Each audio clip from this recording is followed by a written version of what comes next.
మళ్ళీ మురళి విన్నది ఆ పల్లె కళే పలుకుతున్నది ఆ జానపదం జల్లుమన్నది ఆ జానదతై అల్లుకున్నది మొగలి పువ్వు మహారాజుకి మొదటి కానుక ఎదను పరిచి వేసేయన ప్రణయ వేదిక మల్లె నవ్వు మారాణి ఈ గొల్ల గోపిక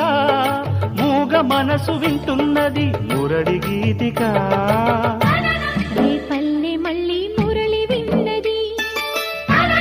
ఆ పల్లె కళే పలుకుతున్నది